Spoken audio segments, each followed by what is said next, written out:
तो दोस्तों शुरुआत करते हैं मिस हामारूबी पार्ट 8 की। अगले दिन बारिम अपने ऑफिस में एक फाइल पढ़ रहा होता है तो फिर चारों मुझसे पूछ रही होती है कि तुम कौन से केस पे काम कर रहे हो। फिर बारिम बता रहा होता है कि ये एक पर्सन के बारे में जो कि डिप्रेशन से सफ़र कर रहा है अपनी जॉब की वजह से। उसी टाइम चारों देखती है कि बारिम की तबीयत खराब होती है और वो उससे बोल रही होती है क्या ये सब मेरी आंट की वजह से हुआ है क्योंकि तुम रात को सो नहीं पाए थे ढंग से। बारिम बोल रहा होता है कि ऐसा कुछ भी नहीं है, बस मुझे थोड़ा सा कोल्ड है। ये कहने के बाद वो अपना अपना काम करने लग जाते हैं। कुछ देर बाद बारम को याद आ रहा होता है कि जब चारों की आंट उससे पूछ रही होती है बारम के बारे में तो फिर चारों ने बोला होता है कि बारम मेरे टाइप का नहीं है। बारम उससे पूछने के लिए जा रहा होता है लेकिन वो रुक जाता है। तभी चारों के पास यंगजुन का कॉल आता है। कॉल पिक करने के बाद चारों बोल रही होती है कि मैंने तुम्हें कुछ नहीं कहा क्योंकि मेरी आंट तुम्हें देखकर एक्साइटेड थी, लेकिन जो भी तुमने मुझे गिफ्ट किया है वो बहुत ज़्यादा महंगा है, इस वजह से मैं तुम्हें वापस कर दूंगी। योंगजुन कह रहा होता है कि अगर तुम्हें वापस करना है तो फिर तुम्हें मुझसे मिलना होगा। चार्यम हाँ कहती है, फिर वो कॉल कट कर देती है। ये सारी बातें बारिम ने सुन ली होती है। फिर चार्यम उसकी ओर घूरकर देख रही होती है और उससे कह रही होती है कि योंगजुन भी बिना किसी बात के कॉल करता रहता है, लेकिन बारिम चारों की तरफ नहीं देखता और उससे बोल रहा होता है कि तुम्हें ये सारी बातें मुझे एक्सप्लेन करने की कोई ज़रूरत नहीं है, ये तुम्हारा पर्सनल मैटर है और मैं सिर्फ तुम्हारा एक कलीग हूँ। ये कहकर वो वहाँ से बाहर चला जाता है। बारम के जाने के बाद ऑफिस में डोइन एक फाइल लेकर आती है और चारम को दे देती है। जब डोइन वहां से जारी होती है तभी वो रुकती है और वो चारम से पूछ रही होती है क्या तुमने परफ्यूम लगा रखा है आज। चारम मुस्कुराकर हाँ कहती है और बोल रही होती है कि ये मुझे गिफ्ट में मिला है।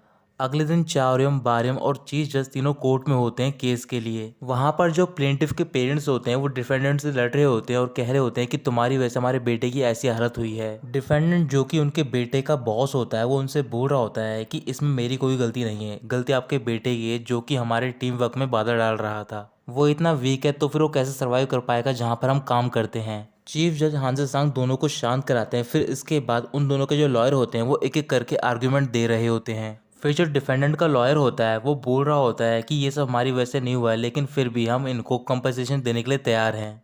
वैसे भी जो इनका बेटा है वो हमारे वुल ग्रुप का एक पार्ट है, इस वजह से हम ये सब कर रहे हैं। चीफ जज कोई भी फैसला नहीं सुनाते, वो आज के लिए कोर्ट को एडजर्न कर देते हैं। रात को बारिम अपने ऑफिस में चारम के साथ होता है तो फिर चारम बोल रही होती है कि जो प्लेंटिफ है उसने अपने अपार्टमेंट में सुसाइड करने की कोशिश की, किसी तरीके से वो बच तो गया लेकिन जो उसके मसल्स थे वो हर्ट हो गए और इस वजह से वो अपने हाथ का यूज़ नहीं कर पाता है। बारिम बोल रहा होता है कि वो बहुत ज़्यादा डिप्रेशन में था क्योंकि वो किसी से बात भी नहीं करता था। इसके बाद बारिम एक डायरी पढ़ रहा होता है जिसमें कि कुछ पोएम्स लिखी हुई होती हैं और वो डायरी होती है प्लेंटिफ की।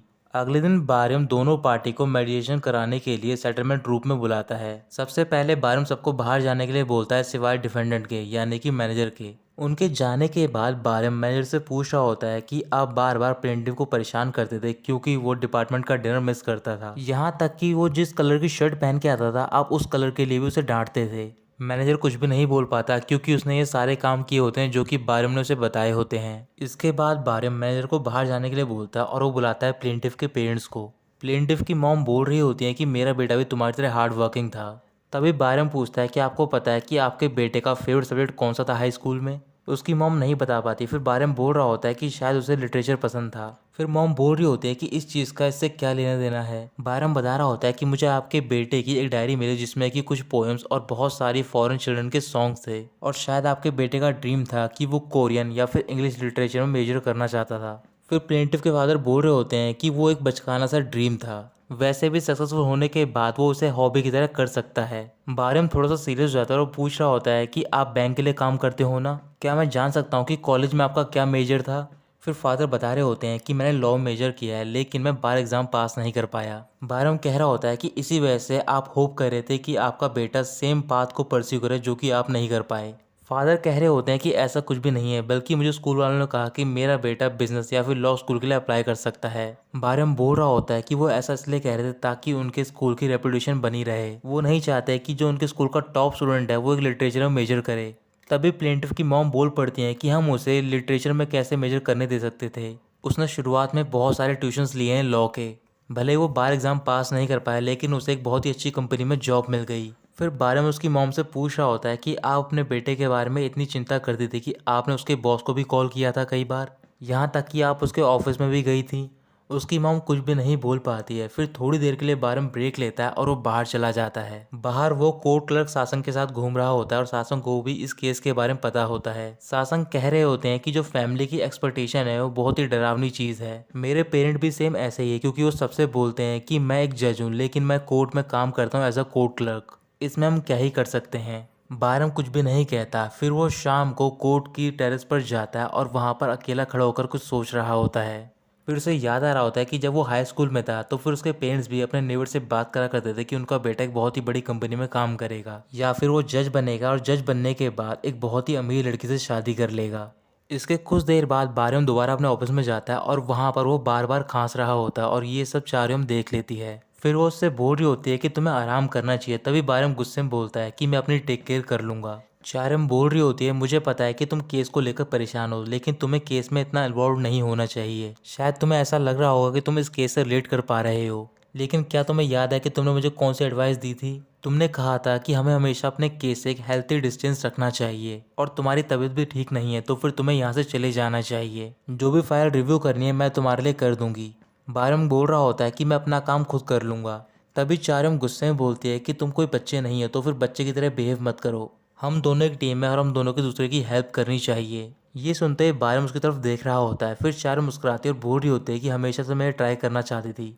ये कहकर वो अपनी सीट पर बैठ जाती है। फिर बारम उससे माफ़ी मांगता है और वहाँ से चला जाता है। अगले दिन बारम सेटलमेंट रूम में प्लेनटिफ की वाइफ को बुलाता है। फिर वो उससे पूछ रहा होता है क्या अपने हस्बैंड को फोर्स कर रही थी कि आपको एक बड़े घर में शिफ्ट होना है, और साथ में आपने ये बताया था कि आपका प्राइड भी हर्ट हुआ है इस वजह से।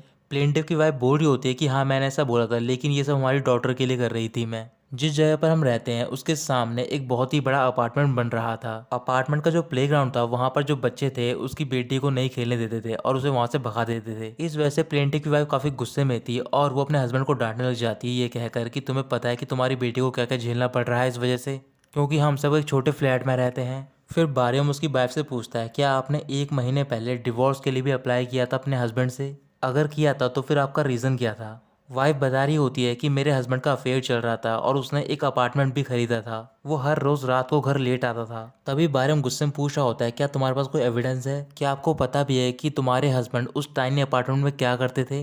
वाइफ कह रही होती है कि मैं पहले बता चुकी हूँ कि उसका अफेयर चल रहा है। फिर बारे में एक डायरी निकालता है और उसकी वाइफ के सामने रख के बोल रहा होता है कि तुम्हारे हस्बैंड उस अपार्टमेंट में इस डायरी में बहुत सारी पोएम्स लिखा करते थे। मुझे और भी कई नोटबुक मिली हैं उनके डेस्क ड्रॉअर में वहाँ पर, और शायद जो भी उन्होंने लिखा है इस डायरी में वो उनकी आखिरी इच्छा थी। वाइफ कुछ भी नहीं बोल पाती और बारम उसको वहाँ से भेज देता है। उसके जाने के बाद बारम दोनों पार्टी यानी कि मैनेजर और प्लेंटिफ के पेरेंट्स को बुलाता है। उनके आने के बाद बारम डायरी निकालता है और डिफेंडेंट को उनमें से एक पोएम पढ़ के बता रहा होता है। फिर वो डिफेंडेंट से पूछा होता है कि आपको उसका मीनिंग पता है? वो मना करता है। फिर बारम उसे मीनिंग बताता है। बारम गुस्से में कह रहा होता है कि इसमें तुम्हारी गलती है और साथ ही में उसके पेरेंट्स की भी। प्लेंटिव के फादर बोल रहे होते हैं कि इसमें हमारी क्या गलती है, हम तो सिर्फ अपने बेटे से प्यार करते हैं। बारम कह रहा होता है मैं जानता हूँ कि आप अपने बेटे को प्यार करते हो, लेकिन कभी आपने उसकी इच्छा के बारे में सोचा कि वो क्या करना चाहता है अपनी लाइफ में? जितने भी लोग यहाँ पर बैठे हो आप सारे उसकी हालत के जिम्मेदार हो। आपका बेटा सिर्फ अपनी मनचाही लाइफ जीना चाहता था, लेकिन आप लोगों ने मिलकर उसे अपनी मनचाही लाइफ से अलग कर दिया और उसे ऐसा पर्सन बनने मजबूर कर दिया जो कि वो कभी था ही नहीं अपनी लाइफ में। इसमें थोड़ा सा जिम्मेदार आपका बेटा भी है, क्योंकि उसने आप सबकी बातें मान ली। उसने कभी भी आपकी बातों को रिफ्यूज़ नहीं किया। अगर वो एक बार हिम्मत करके आपके अगेंस्ट जाता तो फिर उसकी हालत ऐसी नहीं होती आज। डिफेंडेंट का लॉयर बोल रहा होता है कि इसमें हमारी कोई भी गलती नहीं है। बारम कहने लग जाता है अगर तुम्हें लग रहा है कि आपकी कोई भी गलती नहीं है तो फिर मैं आपसे कोर्ट में मिलूंगा और आपको कोई भी सेटलमेंट करने की जरूरत नहीं। ये कहकर बारम वहाँ से चला जाता है।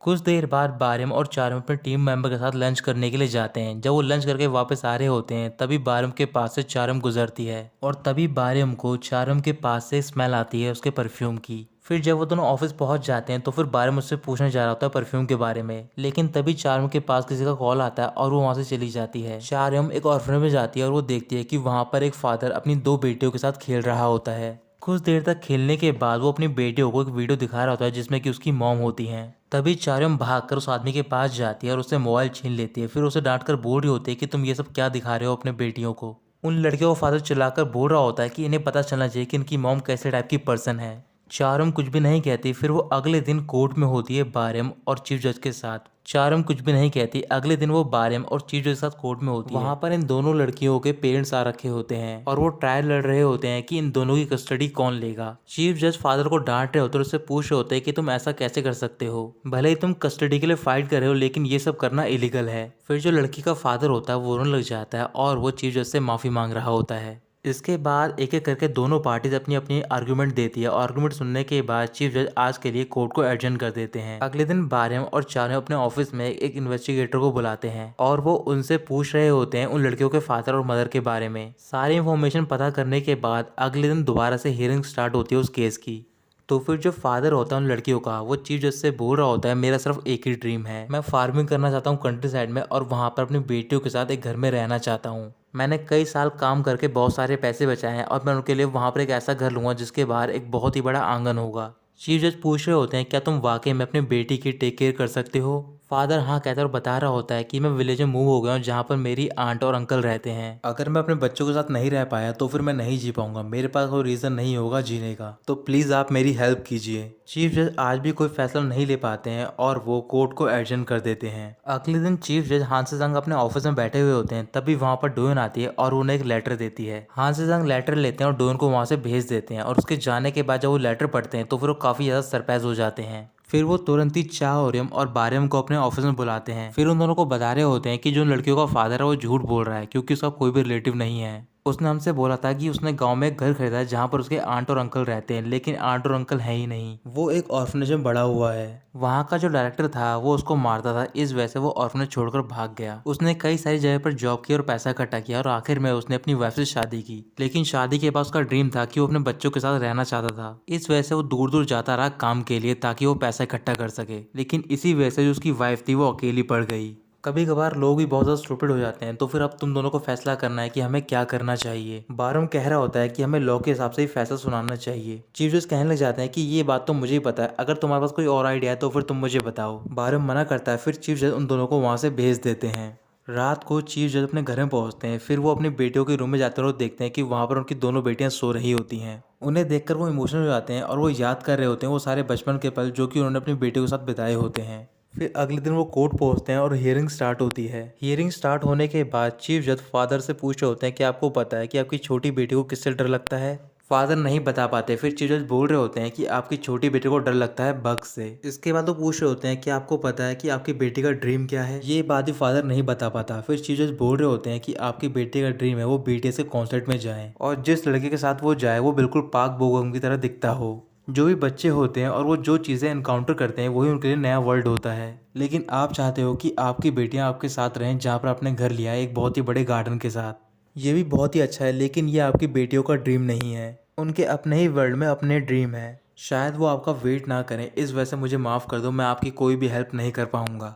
मुझे नहीं लगता है कि आप अपने पेन की वजह से अपने बेटियों के वर्ल्ड को बचा पाओगे। ये सुनते उनका फादर रोने लग जाता है और चीफ जज भी काफ़ी इमोशनल हो जाते हैं। अब केस को खत्म करा जाता है और वो वहाँ से चले जाते हैं। चार्यम वॉशरूम में होती है और वहाँ पर वो रो रही होती है। जब वो रोने के बाद ऑफिस पहुँचती है तो फिर बारियम जान जाता है कि वो रो रही होती है। फिर वो उससे पूछ रहा होता है क्या तुम केस की वजह से रो रही हो। चार्यम कह रही होती है कि ऐसा कुछ भी नहीं है, बल्कि मैं उन दोनों लड़कियों के लिए रो रही हूँ क्योंकि उन दोनों के पास उनके मॉम और डैड है जो कि उन दोनों से प्यार करते हैं। फिर बारम पूछ रहा होता है क्या तुम्हारी मॉम की जो इलनेस है वो बहुत ज़्यादा सीरियस है। चार्यम कह रही होती है कि मैं अपनी मॉम की मेमोरी से डे बाय डे डिसअपेयर होती जा रही हूँ। तभी चार्यम के पास हॉस्पिटल से कॉल आता है और वो अपनी मॉम से मिलने के लिए जा रही होती है। फिर बारम उसे रोक लेकर बोल रहा होता है कि मैं भी तुम्हारे साथ चल रहा हूँ। पहले चार्यम मना कर देते, फिर बारम बोल रहा होता है कि मैं एज अ कलीग तुम्हारे साथ चलना चाहता हूँ और तुम्हारी हेल्प करना चाहता हूँ। चार्यम मान जाते हैं। फिर वो दोनों हॉस्पिटल जाते हैं। हॉस्पिटल में मॉम से मिलने के बाद चार्यम डॉक्टर के पास जाती है और जो बारम होता है वो उसकी मॉम के साथ बैठा हुआ होता है। फिर वो चार्यम की मॉम को चार्यम के बारे में बता रहा होता है। डॉक्टर से मिलने के बाद चार्यम अपनी मॉम के वार्ड में जा रही होती है। फिर वो देखती है कि बारम गिटार प्ले कर रहा होता है, जो उसकी मॉम होती है वो गुनगुना रही होती हैं। ये देखकर वो बहुत ज़्यादा इमोशनल हो जाती है और रोना स्टार्ट कर देती है।